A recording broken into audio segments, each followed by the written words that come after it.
എല്ലാവർക്കും നമസ്കാരം. ഞാൻ doctor Muhasina Shiraz. April 10 world homeopathy day ആയിട്ടാണ് ആചരിക്കുന്നത്. ഹോമിയോപ്പതിയുടെ ഉപജ്ഞാതാവായിട്ടുള്ള ഡോക്ടർ സാമുവൽ ഹാനിമാന്റെ ജന്മദിനമാണ് ലോക ഹോമിയോപ്പതി ദിനമായിട്ട് ആചരിക്കുന്നത്. ഇന്നത്തെ ലോക ഹോമിയോപ്പതി ദിനത്തിൽ ഹോമിയോപ്പതിയുടെ ചരിത്രത്തെക്കുറിച്ച്, അതായത് എങ്ങനെയാണ് അലോപ്പതിക് ഡോക്ടർ ആയിരുന്ന സാമുവൽ ഹാനിമാൻ ഹോമിയോപ്പതി എന്ന ചികിത്സാ രീതി കണ്ടെത്തിയത് എന്നതിനെ കുറിച്ചാണ് ഞാൻ സംസാരിക്കുന്നത്. ഏപ്രിൽ 10 1755 ജർമ്മനിയിലെ മീസൺ എന്ന സ്ഥലത്ത് പോഴ്സ്ലെയിൻ പെയിന്റർ ആയിട്ടുള്ള ക്രിസ്ത്യൻ ഗോഡ്ഫ്രെഡ് ഹാനിമാന്റെയും ജോഹന്ന ക്രിസ്ത്യാനയുടെയും മൂന്നാമത്തെ മകനായിട്ടാണ് അദ്ദേഹം ജനിച്ചത്. കുട്ടിയായിരിക്കുമ്പോൾ തന്നെ സയൻസിലും വിവിധ ഭാഷകളിലും അദ്ദേഹം സമർത്ഥനായിരുന്നു. തന്റെ സ്കൂൾ വിദ്യാഭ്യാസത്തിന് ശേഷം മെഡിസിൻ പഠിക്കുന്നതിനായിട്ട് അദ്ദേഹം ലെപ്സിഗിലേക്ക് പോയി. മെഡിക്കൽ ബുക്സ് ട്രാൻസ്ലേറ്റ് ചെയ്തിട്ടാണ് പഠന ചെലവുകൾ നടത്തിയിരുന്നത്. എർലാൻഡ് യൂണിവേഴ്സിറ്റിയിൽ നിന്നും പോസ്റ്റ് ഗ്രാജുവേഷൻ കംപ്ലീറ്റ് ചെയ്തതിനു ശേഷം സയൻസിൽ, പ്രത്യേകിച്ച് കെമിസ്ട്രിയിൽ തൽപരനായിരുന്ന ഹാനിമാൻ തന്റെ ഫാർമസി പഠനം തുടർന്നുകൊണ്ടിരുന്നു. പിന്നീട് ജോഹന്ന ഹെൻറിറ്റയെ വിവാഹം ചെയ്തു. അന്നത്തെ ചികിത്സാ രീതിയായ അലോപ്പതി പ്രാക്ടീസ് ചെയ്തുകൊണ്ടാണ് ഹാനിമാൻ തന്റെ കരിയർ ആരംഭിച്ചത്. എന്നാൽ അന്നത്തെ ചികിത്സാ രീതിയായിരുന്ന ബ്ലഡ് ലെറ്റിംഗ്, ലീച്ചിങ്, പെർജിങ് പോലെയുള്ള ചികിത്സാ രീതികൾ രോഗികൾക്ക് ബുദ്ധിമുട്ടുണ്ടാക്കുന്നതും പല രോഗങ്ങൾക്കും കംപ്ലീറ്റ് ക്യൂർ അല്ലെങ്കിൽ പെർമനന്റ് ക്യൂർ ലഭിക്കാത്തതും ഒരു രോഗത്തെ ചികിത്സിക്കുമ്പോൾ അത് മറ്റൊരു രോഗത്തിന് കാരണമാകുന്നതും ഹാനിമാനെ അസ്വസ്ഥനാക്കി. അതുമൂലം അദ്ദേഹം തന്റെ മെഡിക്കൽ പ്രാക്ടീസ് നിർത്തുകയും ചെയ്തു. പിന്നീട് വിവിധ ഭാഷകളിൽ സമർത്ഥനായിരുന്ന അദ്ദേഹം മെഡിക്കൽ ബുക്സ് ട്രാൻസ്ലേറ്റ് ചെയ്തിട്ടാണ് ഉപജീവനം നടത്തിയിരുന്നത്.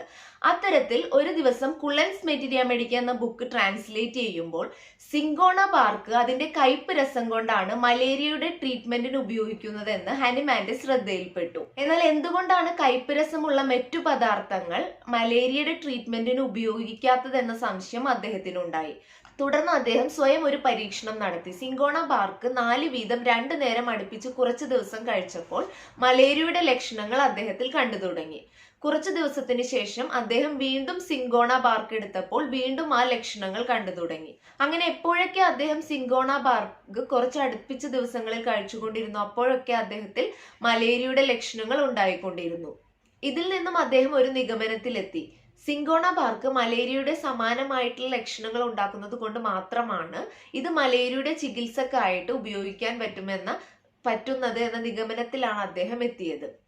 പിന്നീട് ഹാനിമാൻ നിരന്തരമായ പരീക്ഷണങ്ങൾ നടത്തി. പല ചെടികളിൽ നിന്നും, വൃക്ഷങ്ങളിൽ നിന്നും, ധാതുക്കളിൽ നിന്നുമുള്ള പദാർത്ഥങ്ങൾ ഉപയോഗിച്ച് സ്വയം പരീക്ഷണം നടത്തുകയും ഫ്രണ്ട്സിലും റിലേറ്റീവ്സിലും ഒക്കെ പരീക്ഷണം നടത്തുകയും ചെയ്തു. അങ്ങനെ 6 വർഷത്തെ നിരന്തരമായ പരീക്ഷണങ്ങൾക്കൊടുവിൽ അദ്ദേഹം ഹോമിയോപ്പതിയുടെ അടിസ്ഥാന തത്വമായിട്ടുള്ള സിമിലിയ സിമിലിബസ് ക്യൂറണ്ടർ അഥവാ സമാനമായത് സമാനമായവയെ സുഖപ്പെടുത്തുമെന്ന അടിസ്ഥാന തത്വം രൂപീകരിക്കുകയും ചെയ്തു. യഥാർത്ഥത്തിൽ ഇതൊരു പുതിയ കണ്ടുപിടുത്തമായിരുന്നില്ല. 2000 വർഷങ്ങൾക്ക് മുമ്പ് ഫാദർ ഓഫ് മെഡിസിൻ എന്നറിയപ്പെടുന്ന ഹിപ്പോക്രട്ടീസ് നടത്തിയിരുന്ന പ്രസ്താവന അനുസരിച്ച് ചികിത്സാ രീതികൾ 2 തരത്തിലാണുള്ളത്: theory of contraries, theory of similia. അങ്ങനെ ഹിപ്പോക്രട്ടീസിന്റെ പ്രസ്താവന തന്റെ പ്രവർത്തനങ്ങളിലൂടെ ശരിവെക്കുകയാണ് ഹാനിമാൻ ചെയ്തത്. 1796 ഹുഫ്ലാൻഡ് എന്ന മെഡിക്കൽ ജേണലിൽ ഹാനിമാൻ തന്റെ ചികിത്സാ രീതിയെക്കുറിച്ച് പ്രസിദ്ധീകരിക്കുകയും നിരവധി എതിർപ്പുകൾ നേരിടേണ്ടി വരികയും ചെയ്തു.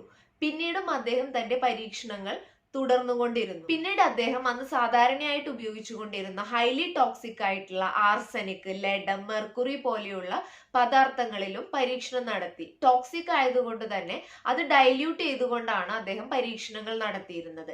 എന്നാൽ ഡൈല്യൂട്ട് ചെയ്ത് കഴിഞ്ഞപ്പം ഇതിന്റെ മെഡിസിനൽ പ്രോപ്പർട്ടീസ് ഇത് കാണിക്കുന്നുണ്ടായിരുന്നില്ല. അങ്ങനെ നിരന്തരമായിട്ട് നടത്തിയ പരീക്ഷണങ്ങൾക്കൊടുവിലാണ് ഈ പദാർത്ഥങ്ങൾ, ഹൈലി ടോക്സിക് ആയിട്ടുള്ള ഈ പദാർത്ഥങ്ങൾ സക്കേഷൻ എന്ന പ്രോസസ്സ്, അതായത് നിരവധി തവണ ഇത്തരത്തിൽ ആഞ്ഞടിക്കുമ്പോൾ അതിൽ ഇനാക്റ്റീവ് ആയിട്ടുള്ള മെഡിസിനൽ പ്രോപ്പർട്ടീസ് ആക്റ്റീവ് ആയി വരുന്നതായിട്ട് അദ്ദേഹം കണ്ടെത്തി. നിരവധി പുസ്തകങ്ങൾ പബ്ലിഷ് ചെയ്ത ഹാനിമാൻ തന്റെ പ്രിൻസിപ്പിൾസും ഫിലോസഫിയും എല്ലാം അടങ്ങിയിട്ടുള്ള ഓർഗനോൺ ഓഫ് മെഡിസിൻ എന്ന ബുക്കായിരുന്നു ഹാനിമാന്റെ ഏറ്റവും ഇമ്പോർട്ടന്റ് ആയിട്ടുള്ള ഒരു വർക്ക്. അതിൽ തന്റെ ചികിത്സാ രീതികളെ കുറിച്ചും ഫിലോസഫിയും എല്ലാം അദ്ദേഹം വിശദീകരിച്ചിരുന്നു. പല രോഗങ്ങളും പകർച്ചവ്യാധികളും ചികിത്സിച്ച് മാറ്റിയിരുന്നുവെങ്കിലും അവിടെയുള്ള ഡോക്ടേഴ്സിന്റെ അടുത്തു നിന്നും ഫാർമസിസ്റ്റിന്റെ അടുത്തു നിന്നും അദ്ദേഹം സ്വയം മെഡിസിൻസ് പ്രിപ്പയർ ചെയ്തത് കൊണ്ട് തന്നെ ഫാർമസിസ്റ്റിന്റെ അടുത്തു നിന്നും അദ്ദേഹത്തിന് എതിർപ്പുകൾ നേരിടേണ്ടി വന്നു. അതുകൊണ്ട് തന്നെ അദ്ദേഹം പല സ്ഥലങ്ങളിലായിട്ടാണ് പ്രാക്ടീസ് ചെയ്തുകൊണ്ടിരുന്നത്. എന്നാൽ 1821 കോതനിലെ ഡ്യൂക്ക് ഫെർഡിനാൻഡ് അദ്ദേഹത്തിന്റെ അനുഭവം കൊണ്ട് ഹോമിയോപ്പതിയുടെ ഫേം ബിലീവർ ആവുകയും അദ്ദേഹത്തിന്റെ സംരക്ഷണത്തിൽ ഹാനിമാനെ അവിടെ പ്രാക്ടീസ് ചെയ്യാനുള്ള അനുവാദം നൽകുകയും ചെയ്തു. 66 വയസ്സായപ്പോൾ അദ്ദേഹത്തിന്റെ ഭാര്യ മരിച്ചു. പിന്നീട് അദ്ദേഹത്തിന്റെ തന്നെ സ്റ്റുഡന്റ് ആയിരുന്ന മെലാനി ഡി ഹാർവെല്ലിയെ വിവാഹം ചെയ്യുകയും പിന്നീട് അവിടെ നിന്ന് പാരീസിലേക്ക് പോവുകയും ചെയ്തു. അവിടെ അദ്ദേഹം പ്രസിദ്ധനായ ഒരു ഹോമിയോപ്പതിക് ഡോക്ടറായിട്ട് തന്നെ പ്രാക്ടീസ് ചെയ്യുകയും അദ്ദേഹത്തിന്റെ കീഴിൽ ഹോമിയോപ്പതിയെ കുറിച്ച് പഠിക്കാനായിട്ട് വിവിധ രാജ്യങ്ങളിൽ നിന്നും ആളുകൾ വന്നുകൊണ്ടിരിക്കുകയും പല അലോപ്പതിക് ഡോക്ടേഴ്സും അവർക്കുണ്ടായ അനുഭവത്തിന്റെ അടിസ്ഥാനത്തിൽ ഹോമിയോപ്പതി പഠിക്കുകയും ഹോമിയോപ്പതിയിലേക്ക് കൺവേർട്ട് ആവുകയും ചെയ്തു. ജൂലൈ 2, 1843 മരിക്കുന്നത് വരെ ഹനിമാൻ ഹോമിയോപ്പതി പ്രാക്ടീസ് ചെയ്യുകയും നിരവധി ആളുകളെ ഹോമിയോപ്പതിയെ കുറിച്ച് പഠിപ്പിക്കുകയും ചെയ്തു. അപ്പോഴേക്കും മറ്റു യൂറോപ്യൻ കൺട്രീസിലേക്കും നോർത്ത് അമേരിക്കയിലേക്കും എല്ലാം ഹോമിയോപ്പതി വ്യാപിച്ചിരുന്നു. വെറും 225 വർഷമുള്ള ഈ ചികിത്സാ രീതി ഇന്ന് ലോകത്തിലെ തന്നെ രണ്ടാമത്തെ ചികിത്സാ രീതിയായി മാറിക്കഴിഞ്ഞു.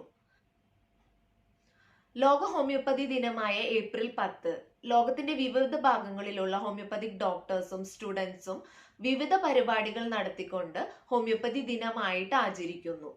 ഈ ഒരു ഇൻഫർമേഷൻ നിങ്ങൾ മറ്റുള്ളവരിലേക്കും ഷെയർ ചെയ്യുക. Thank you.